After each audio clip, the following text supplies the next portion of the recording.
19/4/2025 રોજ લેવાયેલ ગણિતનું paper solution જોશું, જેમાં પહેલો પ્રશ્ન છે નીચે આપેલા દાખલા ગણો।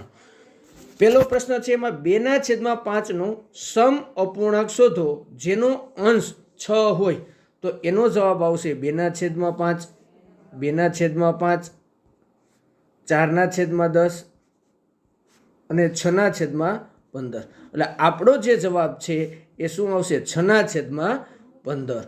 ત્યાર પછીનો પ્રશ્ન છે 25/35નો સમ અપૂર્ણાંક શોધો જેનો છેદ 7 હોય, તો સાચો જવાબ આવશે 5/7। ત્યાર પછી ત્રીજો પ્રશ્ન છે 5/8નો સમ અપૂર્ણાંક શોધો જેનો અંશ 10 હોય, તો અંશ 10 હોય તો આપણો જવાબ આવશે 10/16। બાળકો અહીંયા તમારે 10 આગળ કરી શકો છો। ત્યાર પછી ચોથો દાખલો છે 84/98નો સમ અપૂર્ણાંક શોધો જેનો છેદ 7 હોય, તો બાળકો 12 અને નીચે કેનો ઘડિયો છે 14, 14 + 98 થશે, એટલે તમારો જવાબ આવશે 6/7। બરાબર। ત્યાર પછી અહીંયા જોઈએ તો પ્રશ્ન નંબર 2 એ અપૂર્ણાંકોની સરખામણી કરો અને યોગ્ય સંકેત મૂકો। જો બાળકો તમે અહીંયા 84/98, 72/84, 60/70 આ રીતે તમે કન્ટિન્યુ લખી અને જઈ શકો છો સાચા જવાબ તરફ। પ્રશ્ન નંબર 2 એ અપૂર્ણાંકની સરખામણી કરો અને યોગ્ય સંકેત મૂકવાનો છે, તો અહીંયા આ રીતે દરેકમાં સંકેત આવશે, આ રીતે દરેકના સંકેત આવશે જે તમે જોઈ અને લખી શકો છો। ત્યાર પછી પ્રશ્ન નંબર 2 બી, અહીંયા તમે જુઓ તો પહેલામાં આવશે કોણે સૌથી વધુ પુસ્તક વાંચ્યું, તો કોણ કોણ છે? તો કે નિવી અને બીજું છે કિંજલ। તો નિવી કેટલું વાંચે છે? તો કે 25/100 કરશો એટલે નિવી માટે 1/4 આવશે અને કિંજલ માટે આવશે 2/5 આપી દીધું છે।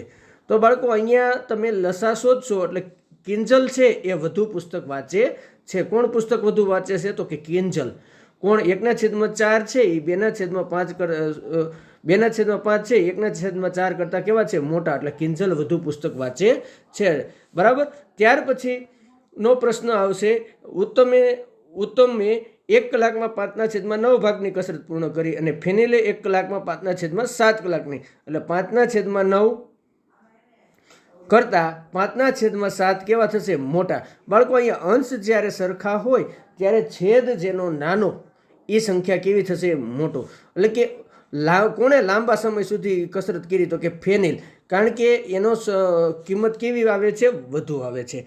ત્યાર પછી ત્રીજો દાખલો છે શાળા ઘરથી 100 ડગલા દૂર છે, મોહિત 30 ડગલા ચાલે છે અને પરેશ 3/5 ડગલા ચાલે છે, તો કોણ ઓછું ચાલ્યું હશે? જો સમજો, ઓછું કોણ ચાલ્યું? તો 3/100, 30/100 તમે 100 કરશો બાળકો, 30/100 3 3 ઉડી ગયા, 3/10 અને બીજું છે 3/5। તો અહીંયા જેનો છેદ નાનો તે સંખ્યા કેવી થાય? મોટી। એટલે અહીંયા 3/5 કોનું છે? તો કે પરેશનું। તો પરેશ વધુ ચાલ્યો છે અને ઓછું કોણ ચાલ્યો છે? તો કે મોહિત। એટલે ઓછું કોણ ચાલ્યું છે? તો કે મોહિત। જવાબ શું આવશે? મોહિત ઓછું ચાલ્યું છે, કારણ કે અહીંયા જે છે એના છેદ કેવો છે? અંશ સરખા, એટલે છેદ જેનો નાનો તે સંખ્યા મોટી થશે। ત્યાર પછી પ્રશ્ન 3 એ કઈ સંખ્યા મોટી છે તે લખો। તો અહીંયા તમે જે સંખ્યા મોટી છે તેમાં હું બોક્સ કરું છું। 0.32 કેવી છે? મોટી છે। ત્યાર પછી 1.23 અહીંયા મોટી આવશે। ત્યાર પછી 3.360 મોટી આવશે। ત્યાર પછી 0.19 સંખ્યા કેવી આવે છે? મોટી આવે છે। આગળ જઈએ તો પ્રશ્ન નંબર 3 બી। પ્રશ્ન 3 બી છે નીચે આપેલી સંખ્યા છે એને શેમાં ફેરવવાના છે? રૂપિયામાં। તો શું આવશે? અહીંયા 75/100 કરશો એટલે તમારો જવાબ આવશે 0.75 રૂપિયા। શું આવશે? 0.75 રૂપિયા। બરાબર। ત્યાર પછી આપણે આગળ જઈએ તો 419 સેમીને મીટરમાં ફેરવવાના છે, તો 419 એને ભાગ્યા 100 કરો એટલે તમારો જવાબ આવે 4.19 મીટર। શું જવાબ આવે? 4.19 મીટર। ત્યાર પછી ચોથો દાખલો છે હિનાની માતાએ તેને 20.50 અને પિતાએ તેને 15.50 આપ્યા, તો હિના તેના માતા પિતા દ્વારા કુલ કેટલી રકમ આવી? તો બંનેનો બાળકો સરવાળો કરશો એટલે તમારો જવાબ આવશે 36 રૂપિયા. કેટલો જવાબ આવશે? 36 રૂપિયા. ત્યાર પછી બીજો પ્રશ્ન છે, મયુર પાસે 15 રૂપિયા હતા અને તે 3.50 રૂપિયાની એક પેન ખરીદે છે. 15 રૂપિયા હતા, એમાંથી 3.50 રૂપિયાની પેન ખરીદે એટલે આની તમે બાદબાકી કરો બાળકો, તો તમારો જવાબ આવે છે 11.50 રૂપિયા. કેટલો જવાબ આવે છે? 11.50 રૂપિયા. એટલે બીજાનો જવાબ આવશે 11.50.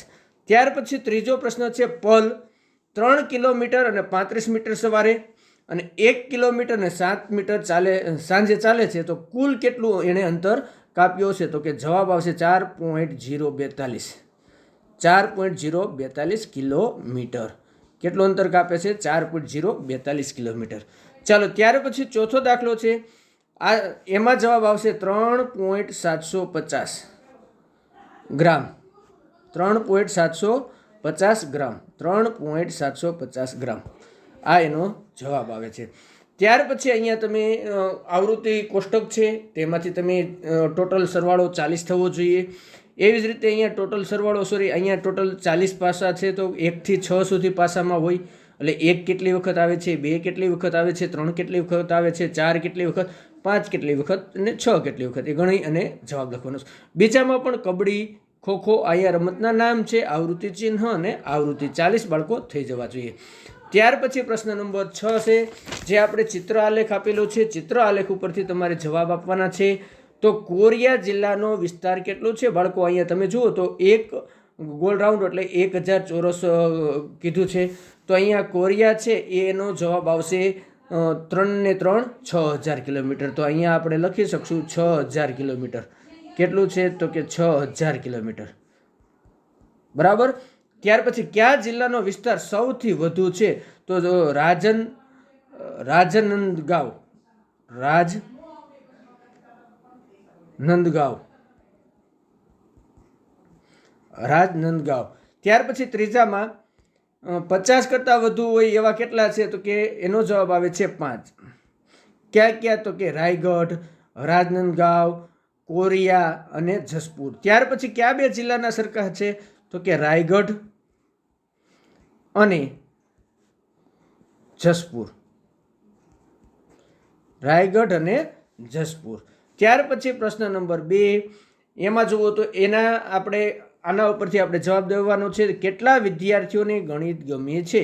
તો કેટલા વિદ્યાર્થીઓને ગણિત ગમે છે? તો કે 175. કારણ કે અહીંયા કઈ રીતે કહી શકશો કે તો 3 આખા આપેલા છે અને 1 અડધું આપ્યું છે એટલે 175 થાય છે.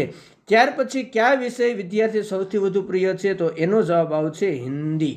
ત્યાર પછી ત્રીજો પ્રશ્ન છે, ગણિત વિજ્ઞાન સિવાયના વિષય પ્રિય હોય તેવા વિદ્યાર્થીઓની સંખ્યા કેટલી?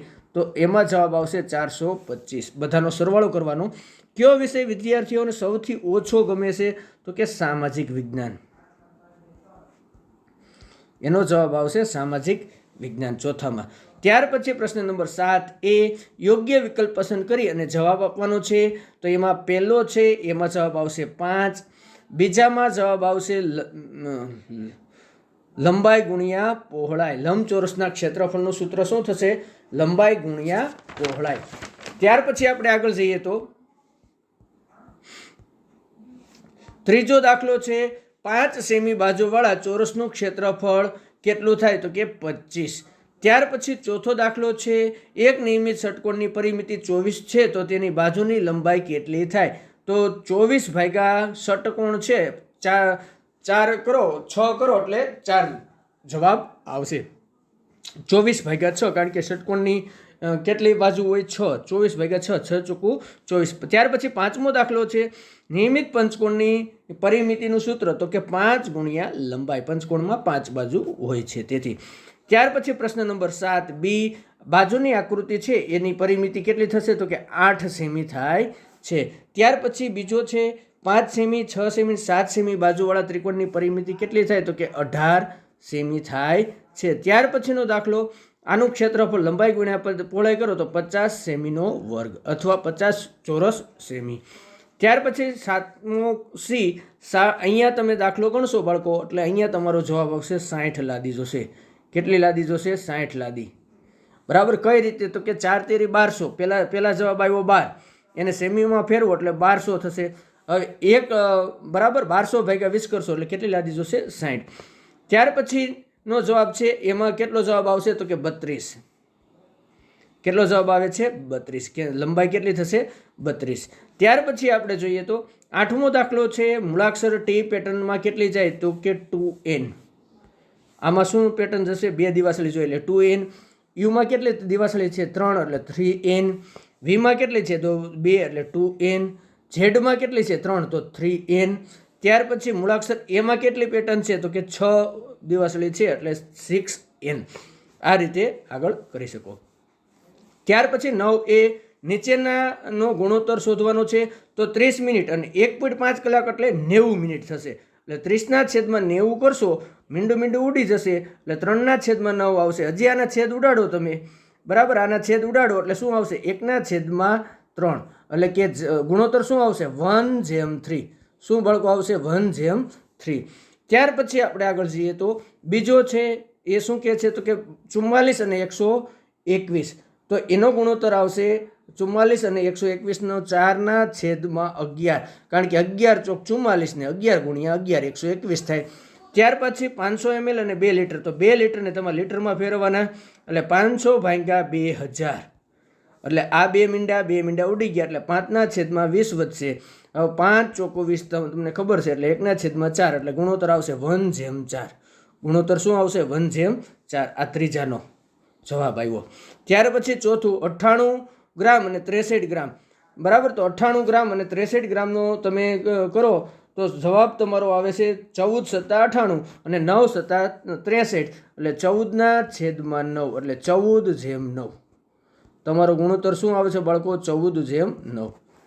બરાબર. આ ચોથાનો જવાબ આવશે 14/9. ત્યાર પછી પ્રશ્ન નંબર 9b, માગ્યા મુજબ ગણતરી કરો. નિશા અને ભવ્યા વચ્ચે 60 પેન્સિલ 2/3 પ્રમાણમાં વેચો. તો નિશાના ભાગમાં કેટલી આવે? તો કે નિશાના ભાગમાં 24 અને ભવ્યાના ભાગમાં કેટલી આવે? 36. ભવ્યાના ભાગમાં કેટલી આવશે? કઈ રીતે? તો દાખલો ગણવો હોય બાળકો તો તમે ગણી શકો. કઈ રીતે? તો કે નિશા છે, આપણે સમય થોડોક થયો છે, નિશા છે તો નિશા માટે કઈ રીતે? તો કે નિશા માટે કુલ ગુણોત્તર કેટલો થયો? તો કે 5. 5માંથી નિશા કેટલા છે? 2. કુલ કેટલા થયા? 60 પેન્સિલ. તો 12 × 5 60 એટલે 12 દૂને 24 પેન્સિલ. હવે એવી જ રીતે ભવ્યા માટે તમે ગણો તો ભવ્યા કુલ ગુણોત્તર 5, એમાંથી ભવ્યા માટે 3 છે. તો 12 × 5 60 અને 12 તેરી 36 એટલે ભવ્યા માટે આવશે 36. ત્યાર પછી અહીં આપેલી સંખ્યા પ્રમાણમાં છે કે નહીં તે ચકાસો. તો આપેલી સંખ્યા છે એ પ્રમાણમાં છે. બરાબર. બધાનો ગુણોત્તર શોધો એટલે ખબર પડશે. ત્યાર પછી ત્રીજો દાખલો છે, 72 ચોપડીનું વજન 9 કિલોગ્રામ હોય તો 40 ચોપડીઓનું વજન કેટલું થશે? તો એનો જવાબ આવશે 5 કિલોગ્રામ. કેટલું આવશે? 5 કિલોગ્રામ.